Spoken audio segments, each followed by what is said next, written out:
Welcome back into the Sports Source. This segment is brought to you by Games and Things. We are just a few weeks away from March Madness, conference tournaments, the NCAA tournament, then baseball and golf and NASCAR.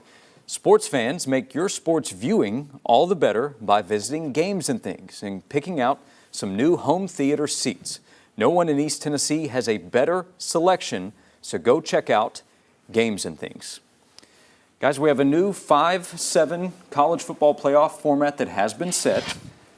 5+7 format means 5 conference champs, 7 at-large bids for the playoff as they move to 12 teams this upcoming year.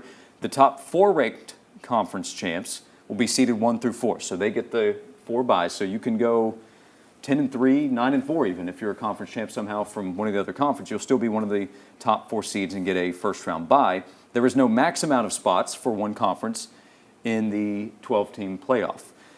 Will, what do you think? With the format that came out officially, 5+7, 5 conference champs getting the automatic spots and the top 4 spots going to the 4 highest-ranked conference champs. Yeah, I love the highest-ranked aspect of that because, I mean, if you see a 9-3 Baylor win the Big 12 title game versus a 10-2 Utah, will they really be ranked above? You might see 2 Group of 5 teams that have an opportunity to get in, and maybe even getting buys because of that. So I think that's kind of cool. I also think this is a 2-year placeholder, and we'll move on to something else by the time we get to 2026. Yep, that is part of the talk. But for right now, I think it's pretty good, and I like the way that they went about it, making it about who's ranked the highest, not just automatically giving the bids to these certain conferences regardless of their record. What does it mean for Tennessee and the SEC overall when you see this format as it came out?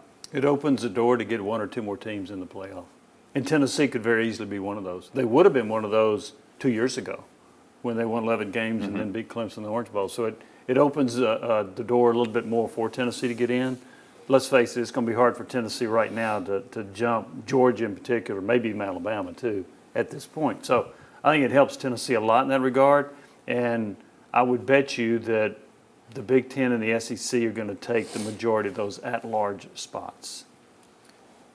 Vince? I think it's positive for Tennessee and the SEC. Look, the SEC is going to have a lot of teams regardless of the format. Like, you can put together whatever you want. The SEC is going to have a bunch of teams. They're in the Big Ten with their improvement. That's going to be the case as well. So we wouldn't have a Tennessee college football playoff realistically if it was 4 teams. But now that it's 12, you can't poo-poo that if somebody brings that to the table. So it is helpful. I think I looked at that and I thought if you go 10-2 in the SEC, you're in.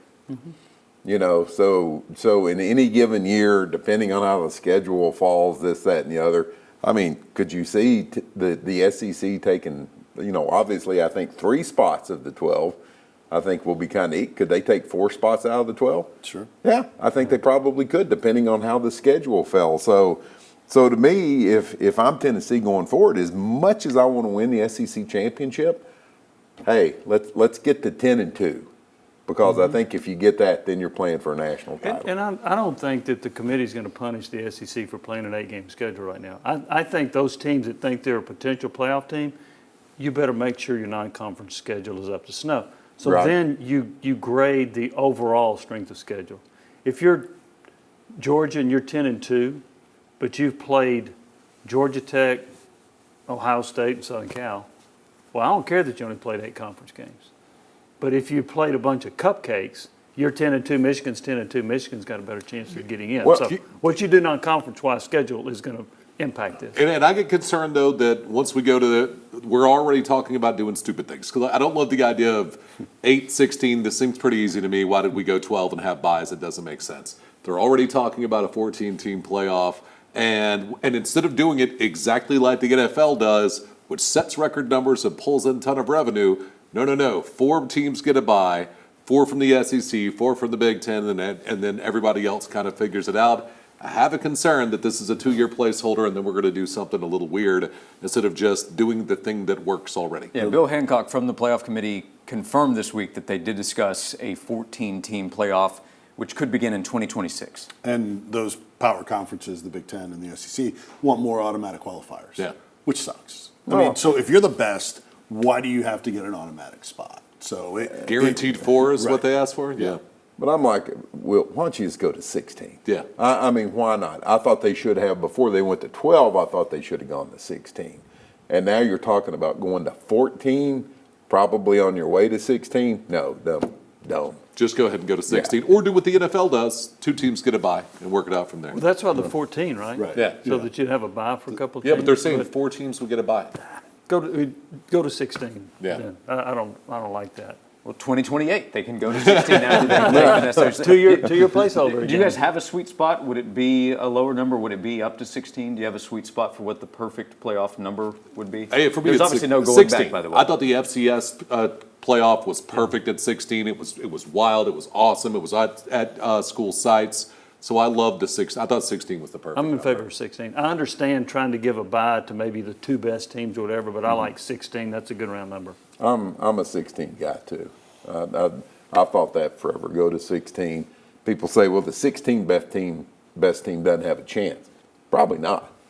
But still, it just makes the math work, and I'm horrible at Hey, New York Giants didn't have a chance against the Patriots That's 2 right. years Exactly, ago. and we saying that while John's not here.